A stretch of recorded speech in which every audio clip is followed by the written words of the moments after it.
What is the purpose of life? Can material things bring happiness? Namaskaram, Jai Jinet. I am Kushal Kathed with Dr. Atul Kathed. Like many of you, we are also curious about life and its purpose. And today, we are very fortunate to have Pranshuk Kathed, who is 28 years old and going to be a Jain monk very soon. Pranshuk is an engineer by education, was a data scientist by profession, and a humble human being by nature. No money, no luxury, no formal education could appease him. He is leaving behind all the comfort of life to pursue the path of eternal happiness. So before we start our conversation with Prachur, this video might be consumed by people from different background, different culture and different philosophies. So we'd like to kick it off by Prachur giving a brief insight about Jainism and the life of a Jain monk. So Jainism is a pathway basically to to attain the state where a person doesn't get affected by sorrows or by happiness. That state of tranquility or state of equanimity is achieved. So the people who taught about this are called Jinendras, which are they are the conqueror of senses. They are the conqueror of kashayas and vishay, and they have attained omniscience. So this path is preached by those Jinendras, and in order to achieve that state, the path that they have told us has five main principles. First is like ahimsa, non-violence, then truth, non-stealing, celibacy, and non-possessiveness. And when person follow these principles, and when he wants to reach next level, then he takes monkhood, and then that monkhood is basically the path to reach the higher consciousness, which is the state of Jinendras themselves. So even a normal person can become Jinendra, or the conqueror of all his vices, and achieve salvation. And salvation is that person gets free from this reincarnation cycle. So this is about Jainism. And to give you brief introduction about Jain monkhood, then it will be in Jainism, this life of Jain monks is so amazing that they doesn't get affected by what's happening outside, by so many circumstances which can affect a normal being, but they are on the path to attain full liberation, and to attain that state of pure soul. And there will be several parishas, which are you might have to suffer from hunger sometimes, or some environmental conditions might not be in your favor, and still even in those adverse situations you keep calm. Those monks remain calm, and then at one point they attain full tranquil state. So it is this amazing life. And in order to tell you about their day-to-day activities, then it's like they wake up too early in the morning at 4 a.m. and then they do their swadhyay, or they recite what agam they have learnt, and then after that they do pratikraman and then pratilekhan, which is you open each and every possession that you have, like all your dupattas or shawls or everything, in order to make sure that not even a tiny organism is there inside those clothes. So in order to save them, you do pratilekhan, and then you do prayer, and then all your daily chores. Like for food, you go out and then you collect small amount of food from people's house, and then after that there will be pravachan. Or if you want to do vihar, then vihar is like the process where you move from one place to another by walking, and that's to barefoot, and then you carry all your luggage with you. So they keep very minimum possession with them. Only what is really required, they just keep that. And even in that possession also, they are not attached with it. It's just it is important for them to keep them, so that their monkhood life will be smooth. Just that's the only purpose. So it's that kind of life. And then in the afternoon they carry out vachnas, which means guru teaches shishya about agams and what are the principles and facts, and there will be discussions about it. And then again in the evening there will be pratilekhan, pratikraman, swadhyay, and all kind of that. So their life is like very organized. Their schedule is very organized, and they don't get any free or spare time, because they are like, so involved in their soul upliftment that there is like shortage of time for them. So this is like a brief introduction about Jainism and monkhood. That's so lovely, and seems like a challenging but fulfilling life. It's really amazing. You can only experience and taste the flavor of it. So I happen to be his uncle, and then so I'll just ask few questions which are related to his childhood journey. So our family comes from a small town in Devas district of Madhya Pradesh called Hatpiplia. So Pranshuk, where you spend your childhood, early childhood in Hatpiplia. Do you have any memories of it? Yeah, so like in Hatpiplia, our family is very big. So we have like so many uncles and 9 dadajis, 9 grandfathers. So wherever, in every festival, we all used to gather together. Like we gather together and then we celebrate that festival with full enthusiasm, and then we eat together, and then we have a lot of fun. So those celebrations are like very memorable for me. And then apart from that, with friends we used to, I learned riding bicycle there only. So my friends, our house was at that slopey area. So my friends used to, push me on the bike, and then we used to like go up on that slope, and then while coming down they just like leave me, and then I used to just roll like on the bike. That's good. Yeah, so there are like very funny memories and memorable memories of Hatpiplia I have. So in every Marwadi household, you get this thing called as jhatkani, where there is a stick and on top of it you attach a cloth and you kind of clean the stuff with it. So Prashuk, you were the only kid among probably 50 odd kids I have seen in my life in our own family growing up, who used to play with jhatkani saying that this is my yoga. So where did this come from? Mhm. So maybe, like from my childhood, I have gotten impressions from parents also I got sanidhya by acharyas, Pushri Umesh Mirji Maharaj Sahab and other sant as well, from like when I was 3 years old or so. So by observing their life and then looking their lifestyle, that lifestyle might have been attracted to me. So because of that, their dharmic upkaran, which involves this rajoharan, I got attracted to rajoharan as well. So, and that jhatkani resembles that ogha. So that's like the only resemblance thing that we could have had at that time. So maybe because of that, we used to play with that jhatkani by pretending that that is like my ogha.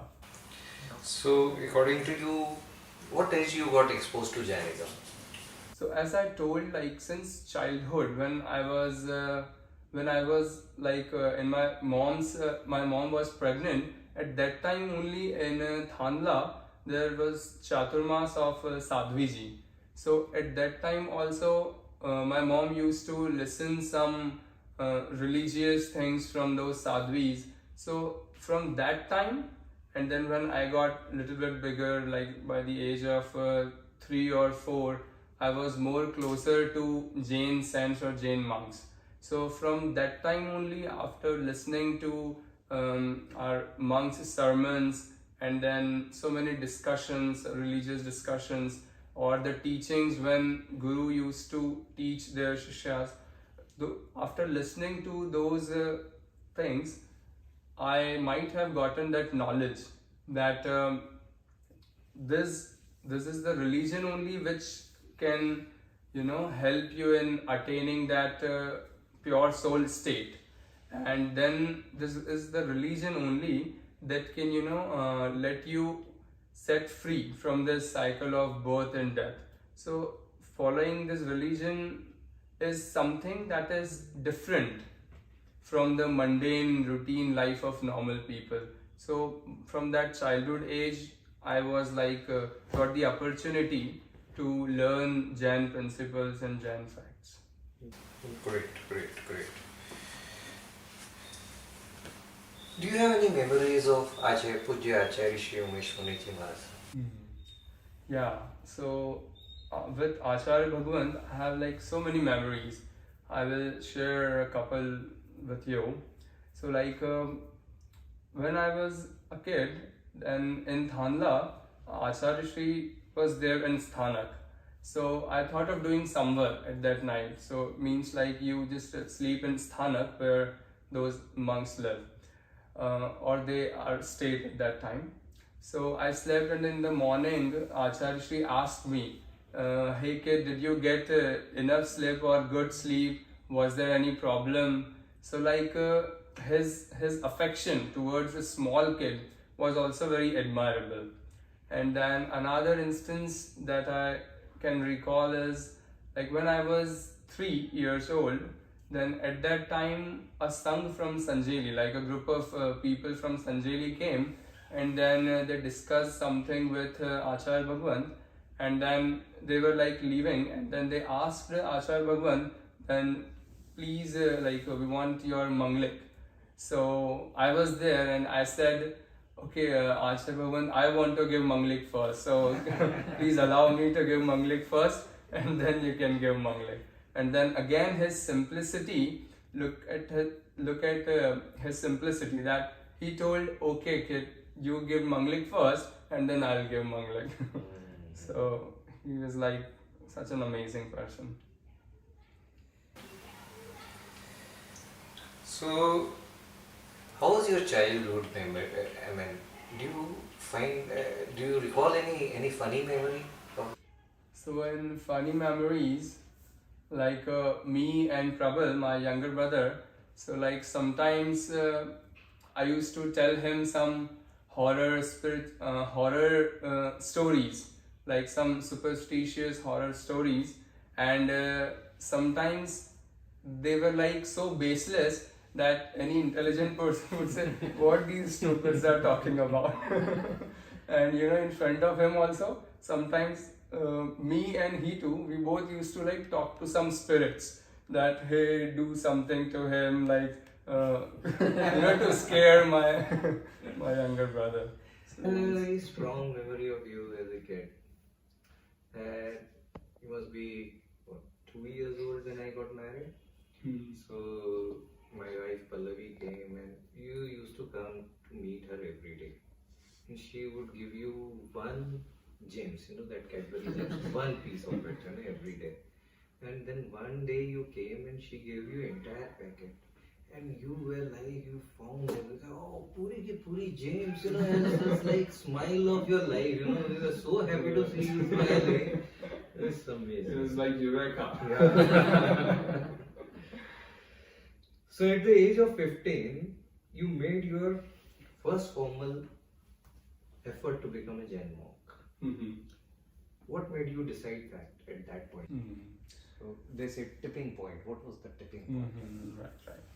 So it was not like a tipping point, but it was like an accumulation of like overtime accumulation it was. So what happened is in 2009, Acharya Bhagwant were here in Indore, and there were like Kathed Parnas. So in that event, he was there in Indore and stayed at different places in Indore for like about a month and a half. So that was like the time of April where we had our summer vacations. So I got more opportunity to spend time with him and then to learn more about Jain principles and in-depth principles of Jainism. So, like living with him, observing his life closely, looking at his virtues and learning more about Jainism, all those factors kind of affected me to get more attracted towards monkhood. And then I decided that okay, now I want that lifestyle and not this normal lifestyle of normal people. I remember you were learning Pratikaman in 2007, right? So by 2009 you had completed that, and any other knowledge you had at that point of time? So in 2007, Acharya Bhagwan Chaturmas was there in Indore.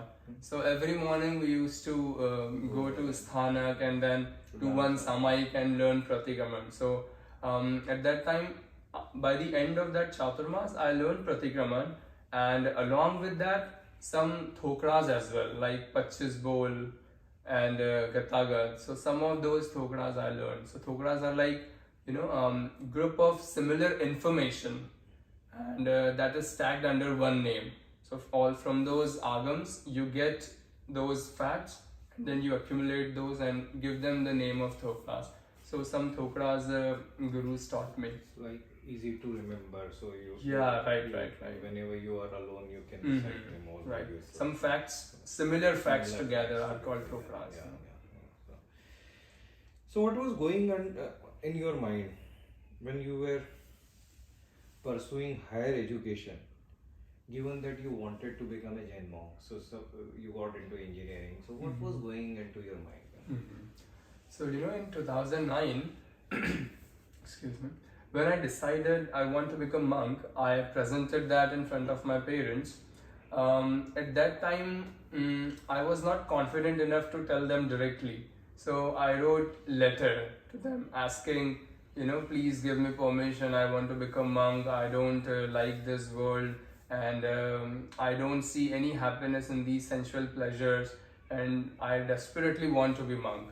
And then, because of the attachment with their kid, they were not very happy at that time, and they said, see Pranshuk, it is also possible that you remain in the world and you do religious practices, and also at the same time carry out your responsibilities for your family and remain with us. So we both will be happy. You can practice your religious things and then we get you. So like we both will be happy. Win-win. So at that time I was like, and they were also very emotional. So because of that attachment, I might got melted at that time, and I might not be firm enough.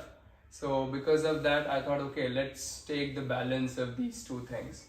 And then I was like, okay, let's study well, get good job, settle, and then we'll do dharma at the same time as well. And then once you get settled at some point in life, then you can incorporate more spiritual things in your life, because you get more time and all, you are like free from these tensions of life. So I decided that, and then I was like, okay, I will study nicely, and that's why I did engineering and then masters and all. So the last part of this entire life journey till you got into job, what made you decide to go to America, and what brought you again back to India? So like my parents, they wanted and family members, they wanted me to go to USA, because in United States Kushal Bhaiya and Nehadi, they were already there. So we had a support that okay, it's not like America is completely unknown place to you. You have your brother and sister there, so they can take care of you in any cases. So I was like, okay, let's go to USA, because if we stay in India and do job, then might be in 10 years you will earn some maybe 50 lakhs or 1 crore or so. But if you go to USA, then maybe in 2 years after studying that, you achieve the same financial goal in very less time. So it's not like, so it was like a good deal to me as well. And they also wanted. So I was like, okay, let's go to USA, study. And then after completing my master's, I have got an offer letter, but there was like a 1 month of timing, like free time for me. At that time, I had no tension of any assignments, because I was like graduated, I have gotten my degree, and then no tension about searching job. So those two things were like done for me. And then in that 1 month period, I was like, okay, let's plan future and see what we want in our life and what to do. So like I was like thinking that whether I want to stay in United States or I want to go to India. If I want to stay here, then why? Or if India, then why? What I'll do after going to India? Whether I'll pursue a job career or I want my business. Why I want that? How much money I can collect here and save, and then I can go to India and we can live a happy life, or I will be financially stable. And then some questions arose, like why I want that money, what I'll do with it, will I get complete happiness that I want? Like what if my body is not supporting me? I had some some problems in it, like some fever or some diseases. Then what will happen? Will that money help me? Will that money cure me? Or what else I can do with that money? I can roam, but will that roaming or wandering places to places will give me happiness? In the end of my life, when I'll be on deathbed, could I say that I have roamed the whole world and now I am satisfied? No, that quest of wandering places will still not be the end. So there is no happiness in even wandering or roaming places to places. Then where is happiness? Is happiness there in eating? Then also no, when our stomach is full, then we don't feel that happiness in eating after that point. So it's like all this happiness is like so temporary and momentary, and the efforts that we make behind these happiness is like too much. We take too much pressure, tension, and we do so many pap karmas as well in order to get that momentary happiness. And those pap karmas will ultimately, at the time of reaping, will give you bad results. So that will be like sad thing for you. And here also you are doing so much struggle in experiencing those sensual pleasures which are so temporary. So I don't want that temporary happiness. I want something that is permanent, that is that is for time immemorial. Is there something like that exists? So when I was in India, like at that time I thought, when I was in India, we used to hear sermons, and there I got to know that we are not body but we are soul, and that happiness is the characteristic of soul.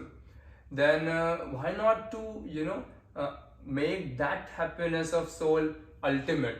So that ultimate happiness of soul will only be in this spiritual path, where you save your soul from binding any karmas, and then you eradicate your old karmas as well, and then attain that state where you are like free from all vices, and you attain that ultimate happiness for infinite time. So that was like some questions that that were going in my mind, and then I was like asking to myself and then answering. So that process went on for like 15 days, with which I decided, no, now I want to go back to India, and I will go to India soon. Section of this interview where we have some of our questions and we have compiled questions from others. So my first question is, Pranshuk, so you went to Oklahoma State University, and before going there you might have applied to other universities as well, and you might have researched about other universities. So when you are making this big decision about your life, there you are making a decision of 2 years, you are making a decision of your life. So what other research you have done? What other things you have explored before making this decision?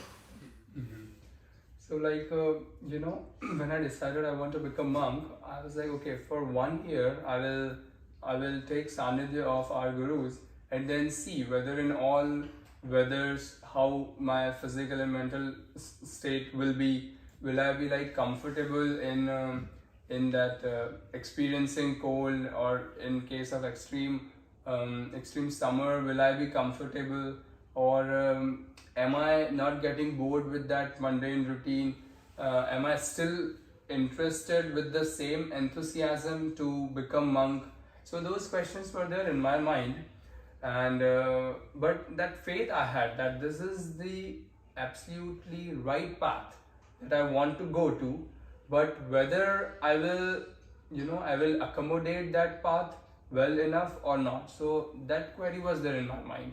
So I was like, okay, in 1 year we will analyze all those scenarios and then see where I am. And if there will be scope of improvement, then I will give another year and make myself stronger to become monk. So that analysis was there. So like 1 year analysis, 1.5 year analysis I did, and then I have decided that okay, now it's time for me to become monk, and then I asked my parents for permission. Nice. So you mentioned, so there's faith in religion, right? And you went through a formal education, which is all logical. So how do you reconcile both of this? How did you, because you went through 25 years of formal education, Right. so how did you explain your science mind about religion, where it's all based on faith? Right. So here, like whatever is written in Agams, it's not like you blindly believe all of that, but you take some facts which we can validate in our current life. For example, the height of people in Agam it's written that in the beginning of this era, the height will be so and so, like of Sat Hath. It's like a measurement unit, and by the end, it Seven will, heart would be like seven. seven hands. hearts would be like 7 feet Okay. in mathematical terms. And then by the end of this era, it will be reduced to just 2 hearts, that is 2 feet. So here we can see that Lord Mahavira, his height was like 7 feet, and then now it has been 2,500 years, and now the average height of people is like 5'10", 5'11", 5'8". So it's like it's decreasing. So these is like one example, just one example. There are so many examples with which you can validate the facts written in Agam, and with that you believe those Agams. And also another reason is like those Agams are told by ones who have attained omniscience. That is, they know each and everything about every living and non-living being, and their state, the state of those living and non-living beings in the past, present, and future. So nothing is hidden from them. So if they will tell anything, then that will be absolutely correct, because that knowledge is coming by the person who has no lack of it. And another reason is they are like vitrag, they are free from this attachment and aversion. So whatever they will say, it will be correct, because other person might say something with some vices in it, but these vitrag people would say anything that will be truly correct, because there is no reason for them to lie about anything, and they know everything. So this is like another logical reason with which I can say that it's not like I'm blindly believing, but it is through logics. So it's like that study in the past that I have done, like the engineering mind, the logical mind that I have gotten, and then later on in the profession of data analysis, we used to analyze data, and here also we are analyzing data, but it's like Agam ka data. Like whatever written in Agams, you are taking that, analyzing that, and then you are believing that. So at that point, the faith that gets developed, it is very deep, and nothing in this world can perturb that faith, because that is through your logic, and then it's coming. It's not like directly you are believing. So that education only has helped me to make my faith stronger. That's wonderful. That's wonderful. So what you are saying is, going to the formal education, you got a better understanding about religion, and you can Right. look at it logically. One of my cousin asked me, I told him that this guy who is my nephew, who's gone to USA, was doing a job, come back. That cousin is born and brought up in USA. Yeah, I mean, this is what our country has done to him. So what's your take on that? See, so like India is famous for having diverse religions in it, and such kind of thing, like only Indian land can provide a monk, no other land can do that. So it's like our country is giving us good things. And looking from another point, the religion, like practicing religion and becoming monk, so these things makes person morally, like it improves their moral behavior first, and then the next level is like person gets into spirituality. So every human first should be should increase or improve their humanity, and that is what religion is first doing, improving humanity and making you right human. And then it's like the next level of spirituality comes. So it's like we should thank country, make human a human Okay. and not blame India for that. Yeah. If you don't have any guru, you're not that fortunate. How should one lift themselves up? What do you think, according to you? I think like having guru is always better, because you can read, but in order to understand everything in the right way, it's not an easy task. So having guru with you is like kind of an essential aspect of your upliftment, whether it's in this worldly life or in spiritual life, no matter where you are. But like guru plays an important role in any person's upliftment. But if you are not fortunate enough, then you should go to different gurus and then see which guru could be appropriate. Because like there are, one kind is where you get guru from childhood and then you believe in them and everything goes well. But if you are not getting that guru from childhood, then you need to search right guru. There will be gurus out there. You just need to resonate your frequencies with them and all. So find them, and even then also you are not getting guru, then maybe read some books and then try to see if you can like make path out of it or not. And then you can discuss those things with some other people, and they might see this person is interested in this kind of thoughts, and then they can pair you up with someone with the same thoughts, and then that discussion will happen, and then some way will come out. Because finding something that is not discoverable yet, and if it's discovered, then there should be some way, and it might be with thinking about that, accumulating different knowledge, and then giving your thoughts to it, and then discussing, and all these might be some tactics to get in the right direction. But I feel still, if you have someone above you, like any guru or any teacher, then that guru will definitely make your correct search pretty easier. So this one challenge I always have is, so should we scrutinize our guru? Like, should we see that, okay, if they are what they are preaching, they are not doing, they are not the right person, or should we have complete faith in them and feel that whatever they're gonna impart into us, it's gonna come the right way? So first is you scrutinize guru, and then when you are done with the scrutinizing, then that belief factor comes. Then whatever they say, believe in that. Then after, like, once scrutiny is done, then don't try to scrutinize again.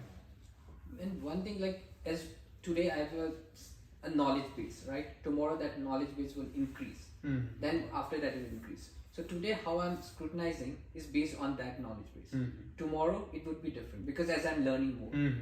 So at that time, like, do you keep your scrutiny mind aside after you find a guru, or you keep that in place? That's the challenge I have. Okay, right. I got your question. So one is like you have guru, and then you have agams, like the holy books. So these two things, you like see what guru is saying, and then if you feel that whatever I am reading in holy books this command or whatever my guru is saying is not in lining with those holy books or agams. And it happened couple of times, or like 3 to 4 times. Then you can ask some another disciple of the same guru that I feel like that.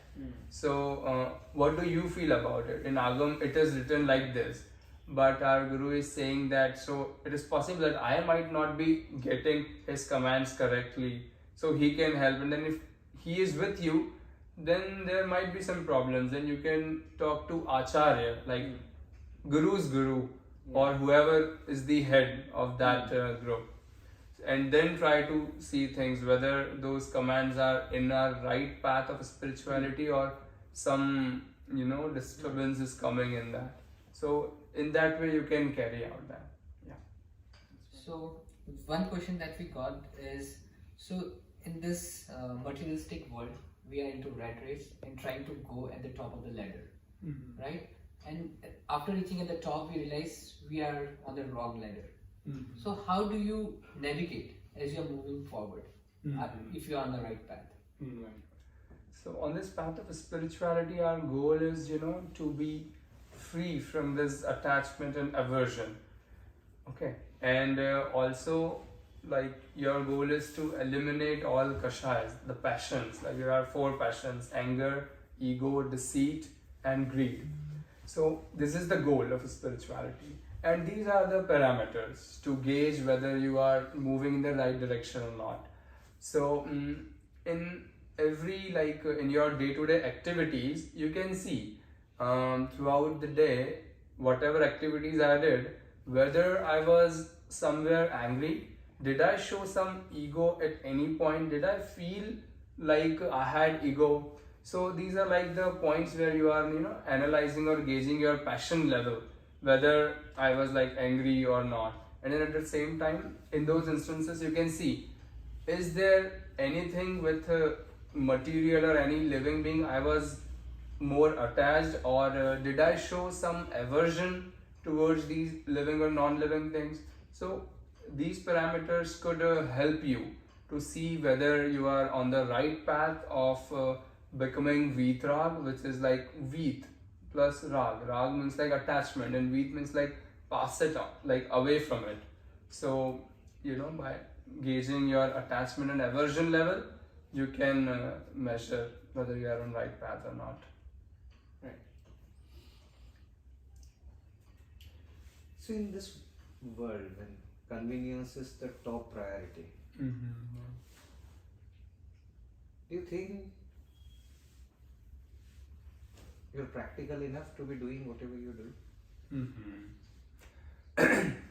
So the thing is, like, that convenience might help you in this life, and you might feel that no, I am happy sometimes in this life because of that convenience. But what will happen in the end? Will that convenience will help you in getting in good position in your next life? So when you look for far future, then you feel like this convenience might not help you much. It might just help you in this life, but not in another life. And even in this life, it will make you somewhat lazy, because then you are dependent on robots or machines, or you hire some helpers. So like all this convenience will make your own body less active. So like that, falling in the trap of convenience is not good for you physically, and also it is not good for your next lives. So it's somewhat level, it might help you, but like crossing that level might not be good for this world. But in spirituality, the convenience is like, we always look for soul's convenience. What is convenient to my soul? Whether with this act my soul will bind bad karmas or sinful karmas or not. So that convenience we'll look for. But here in this world we look for convenience of body, but in spirituality we look for convenience of soul. So you're thinking from the end point of view. So looking back, is it good for me or it is not good for you? That way? Yeah. So, yeah. Go ahead. No, I was asking one thing. So, can religion also have scientific research, like scientific gadgets? So, one thing is telephone, right? Earlier in past, people used to do telepathy. Now, people can do telepathy without doing that sadhana. So, it's the the fruit of science is helping people to reach to that state, like to communicate and to do things. Right. So like in older times, it is like enhanced knowledge of telepathy. So some monks who attain that level of knowledge, so they can understand what's going on in other person's mind, and they get even the thoughts that the other person will think in future. That person who is like, it is called mana paryavgyani. So that mana paryavgyani will know what this person will think in future, although that person hasn't thought that yet, but still will know. So that kind of knowledge existed, but in this era that knowledge is not there. And also there are like different kinds of people. So there are some people called Vidyadhar Manushya.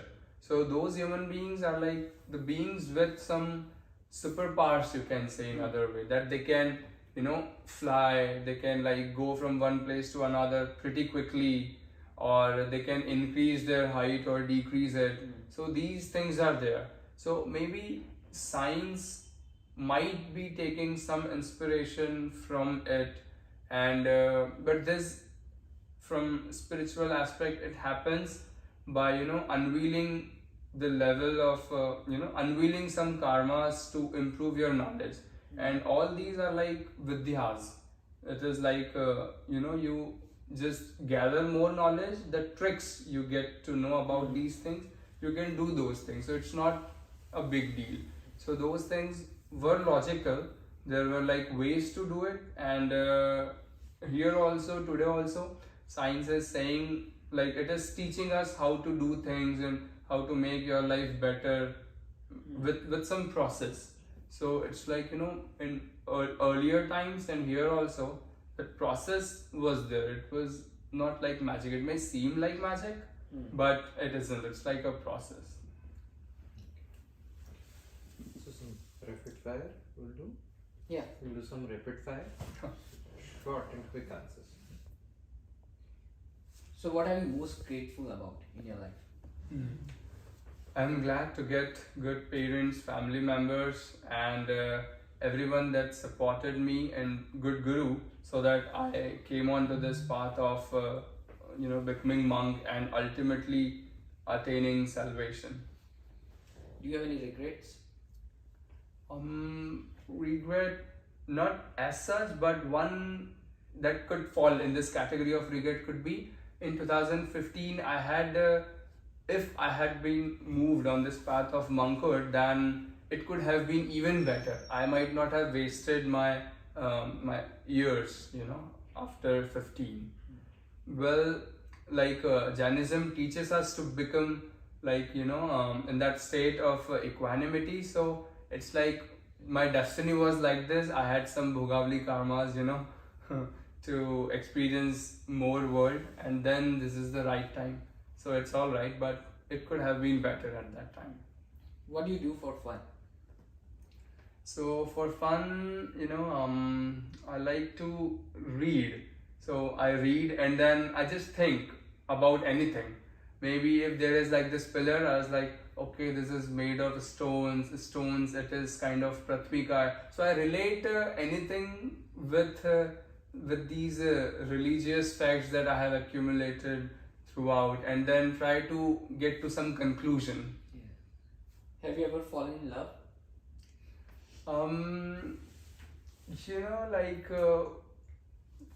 It could be couple of times, but that was like for short amount of time, because from starting I had that objective that I want to do good education, I want to get good job, these are distractions. So then after thinking, you can aside them and then continue on your goal of good study, good job. So I felt like these were distractions that weren't gonna help you.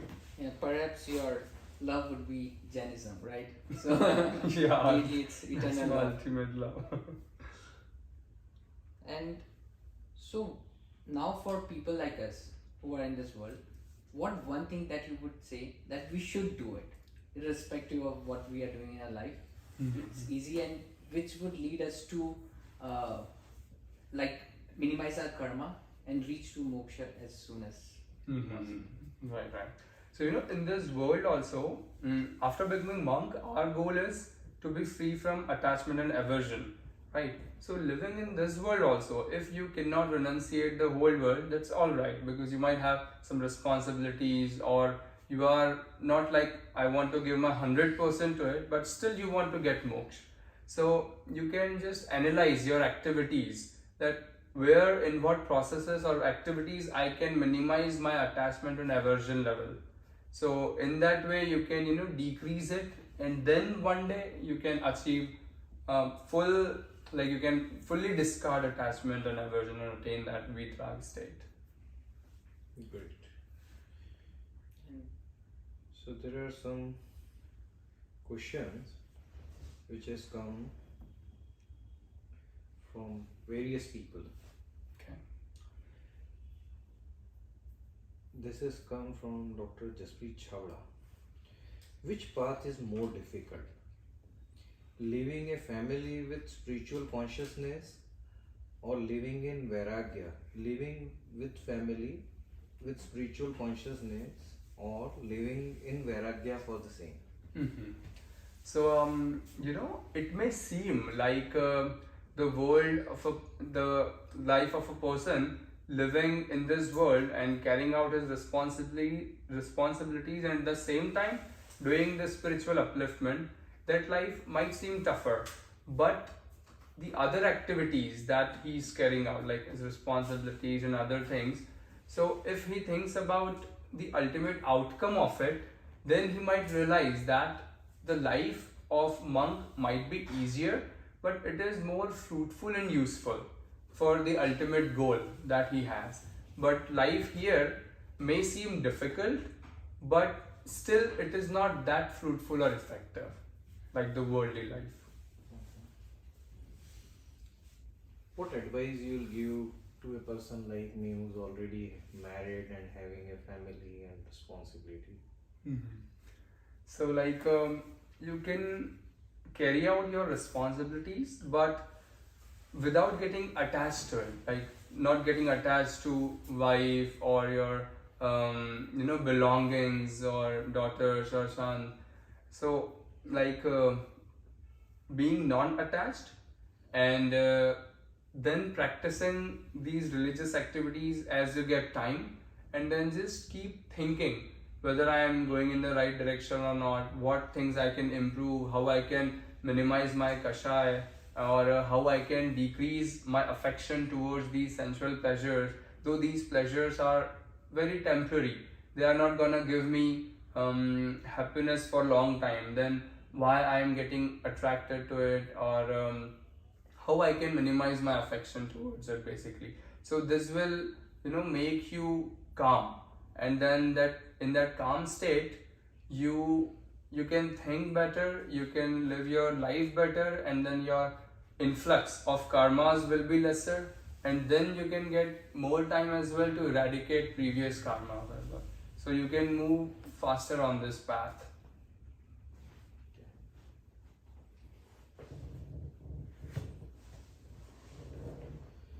This is one question that you educated so much, you went to certain place, got more knowledge. Don't you think you wasted all that education in becoming a monk?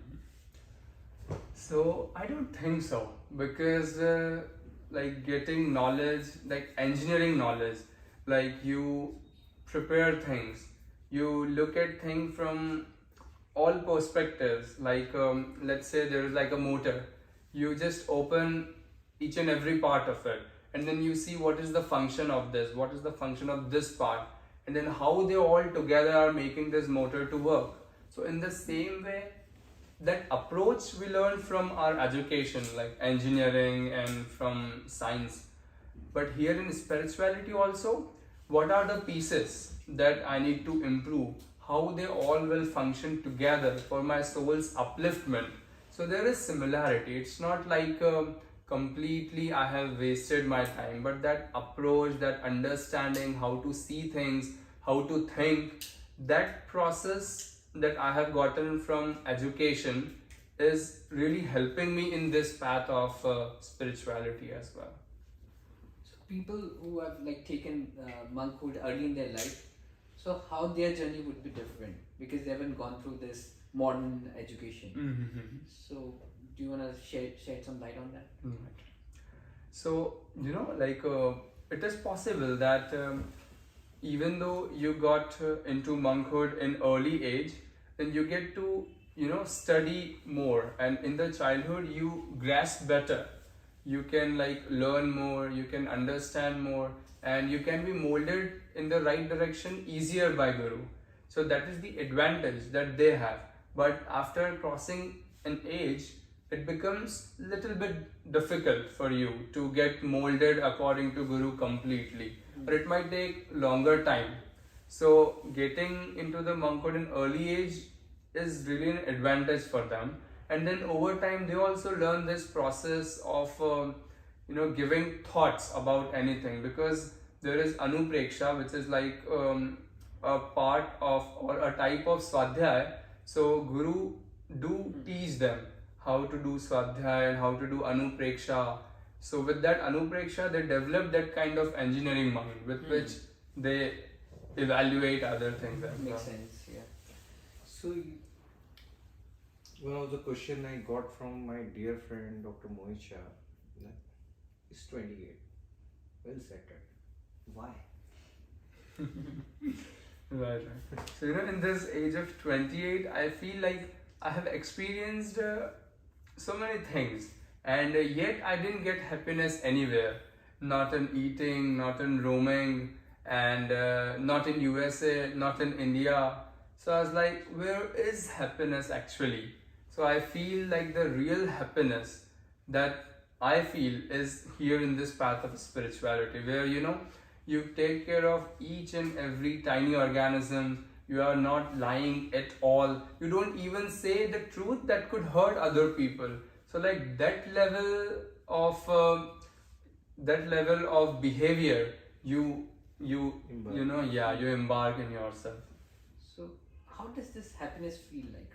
Like as you are saying, that's eternal happiness. Like how do you feel personally? Can you express in words? So like when we talk about happiness, then people think, oh, happiness, it's like the level of excitement. Right. But it's not like that. So happiness actually means that calm state, the tranquil state, that state of equanimity, where you are not perturbed with something happening around you or what's happening around you. So you are like still calm. If somebody slaps you, then also you're like, okay, it's alright.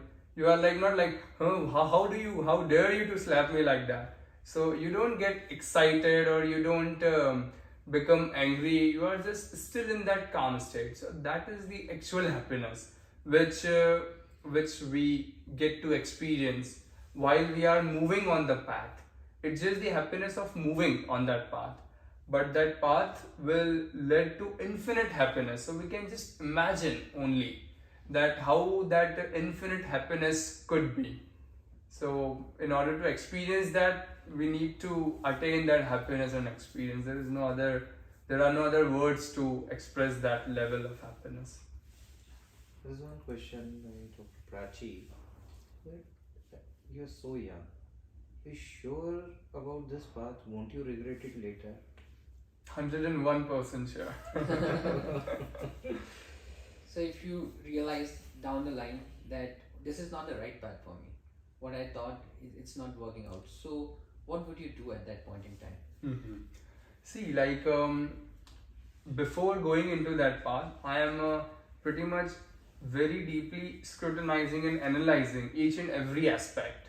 That what I'll do if I get disinterested later, or I like that mundane routine might bore me. So what I'll do at that time? So right now I have decided that it is the thoughts that will help me, to come back on this correct path, because that is like I have this firm belief that this path is the right path, and it's just like when we are diverting from it, then the path is not wrong, it's me who is wrong. So I need to collect good thoughts, go to guru and tell them that these thoughts are going in my mind, please align me again on this right path. Or we can, read books and think positively that how I can come back on this path, because this is the right path and I'm going on this path with this firm belief. So I don't think I'll gonna go wrong, and if because of some karmas I'll go wrong, then I have some backup plans like I can, with which I can align myself back to that correct path. That's lovely. It's great to see this much faith in something. Like I'm the person who changes mind every time. I did my engineering in electronics, then I did data science, so I keep jumping on. Like I like new thing and I jump onto that. So it's lovely to see that you have strong faith. So Tyag shows great control. But every person has few responsibilities. How does one reconcile mentally by abandoning all the responsibilities? So it's like, with like towards your family, you have responsibilities of their soul's upliftment as well. What everybody thinks is like, I just need to make my parents settle well. Like a kid will think like that. And then parents will think that, okay, I want my kids to get well educated and get settled in their life so that they can live happily.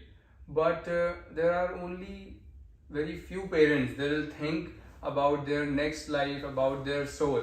So this is like our major responsibility that I feel that we should take care of our parents' soul's upliftment and not just their physical upliftment, because physically there are like family members who can very easily take care of them, and that is also not required. They themselves can take care of them, but to their soul they might not be that much aware. So it's my responsibility as well to bring their attention more towards it. And it's like the dharmic or religious impressions that I have in me. So my parents do play a major role in that. So it's like they know that soul's upliftment is the right path, and they are soul, not the body, and they also want the same moksha. So it's not like I'm abandoning those responsibilities, but I am fulfilling my responsibilities better.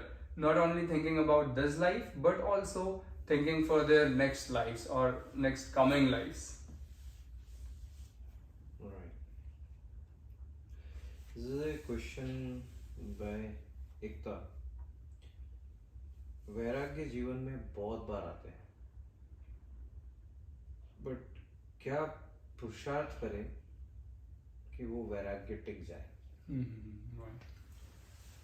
I feel like, thinking, like aligning your thoughts, and then keep thinking about anything, whatever you see, any event or any situation around you, or any other material or object, then try to get gist of it. About Bara Bhavnas, there are like Bara Bhavnas, Anitya, Asharanadi Bhavna. So you think about their temporariness, that this object is temporary, it will change its form, it is not permanent, what I'll get by getting attached to it, or why should I be averted to it. So with these bhavnas, you decrease your attachment and all, and then you increase your vairagya. So this chintan, it is the anupreksha or chintan or your thought process that will gonna help you to make your vairagya stronger or to boost your vairagya. Yeah.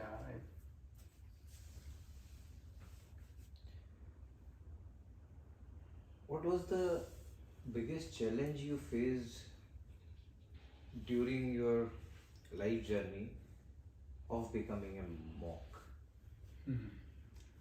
Biggest challenge, it could have been, convincing parents to it. It was not that harder, but still in the beginning, because of their attachment, because of their expectations, so many expectations that they might have had for me.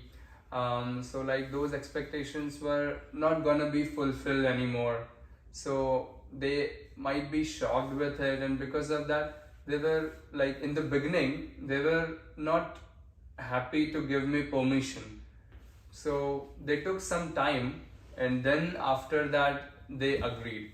In the back of their mind, they were like sure that this is the right path, but still because of that moha, that attachment, they were like, hesitating or being resistant to give me permission to go on this path. So convincing them could be one of the challenge, I could say. With this, आखिरी question पूछते हैं मुझसे. हाँ? आखिरी question अभी बाकी रह गया है. कोविड ने तेरी कुछ मदद करी?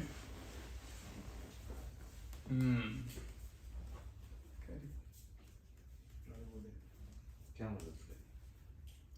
तो ऐसा बहुत ज़्यादा ऐसे तो नहीं, पर जो 1 साल कोविड में थे, तो उस वक्त मैं सब क्रियाएं बहुत अच्छे से पाल पाता था. जैसे लगभग 1 साल अब घर पे ही रहना है, तो मैं आराम से 1.5 पोर्सी करता था रोज़. फिर उसके बाद प्रतिक्रमण भी रोज़ हो जाता, रात्रि भोजन त्याग भी रोज़ हो जाता. उस हिसाब से अपना टाइम टेबल सेट कर लेता मैं. ऐसा, और बीच बीच में भी घर पे रहते हैं तो भले इधर भजन या स्तवन लगा दिए और अपन काम भी कर रहे हैं, तो अपने शुभ भावों में रमणता भी रहती है ज़्यादा. ऐसा, तो इस तरह से मैं कुछ प्रैक्टिसेस जो हैं, रिलीजियस प्रैक्टिसेस, उसे इजीली कर पाया. फॉलो करते हैं. और फिर यहाँ आने के बाद भी वो चीज़ तो चलती थी. फिर यूट्यूब वगैरह पर स्तवन भजन सुनना ये कम हो गया. उसके बजाय फिर पढ़ना ज़्यादा हो गया, कि वहाँ पे तो ऑफिस का काम करना है, तो वो टाइम ब्लॉक्ड रहता है. और यहाँ पे टाइम फ्री है, तो अपन फिर रीडिंग ज़्यादा कर पाते हैं घर पर.